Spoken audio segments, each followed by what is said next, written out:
Hi guys! Ito na nga po pala yung part 2 ko ng pagpunta namin dito sa Maynila, Marikina. Sa part na to guys ay nakarating na nga kami at ang dami pang kalapating nakababa dyan sa lapag. At sa mga hindi pa nga po pala napapanood yung part 1 ng aking pagpunta dito sa Maynila, Marikina ay andyan nga lang sa page ko yan. Kaya tignan nyo lang at mag-follow na rin kayo para sa pagpo-post ko ng aking mga vlog ay updated kayo. At dito nga sa part na to guys ay medyo gabi na nga at mga ang oras nga dyan guys ay 6:30 PM na ng gabi. At dito nga guys ay naramdaman na nga po pala namin yung aming gutom, kaya naman kasama na namin lumabas yung aming mga tita upang kumain na kami. Syempre guys, kami nga na naman dyan ay tamang lakad lang papunta sa aming pwedeng kainan. Syempre ako naman dyan guys ay habang naglalakad ay nagbibideo nga ako sa sarili ko.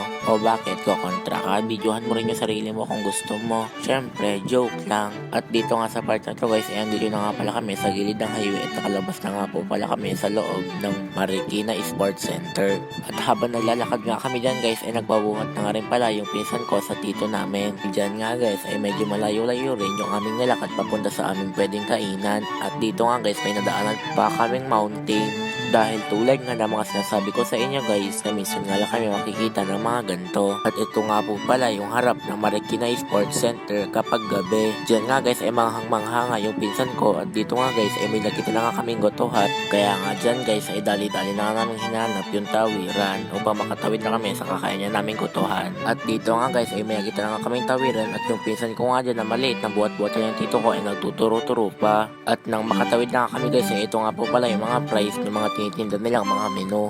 At di ko na nga po pala nabidyohan yung pagkain namin dyan dahil nga kala ko nakaplay na hindi pa pala dahil utang pa nga ako sa time na yan. At na yan guys, itapos na nga kami kumain at pabalik na nga kami doon sa loob ulit ng Marikina Sports Center. Nga guys, sa part na yan ay patuloy pa nga rin kami naglalakad ng mga person nyo. Dito nga po pala sa part na to ng aking vlog ay nakaabot ka pa at pwede mo po bang i-comment kung taga saan ka para alam ko po kung saan lugar na nakakarating ang aking mga mini vlog. At dito nga guys ay babalik na kami sa loob at yan na nga yung pinaka-entrance papasok sa loob ng Marikina Sports Center.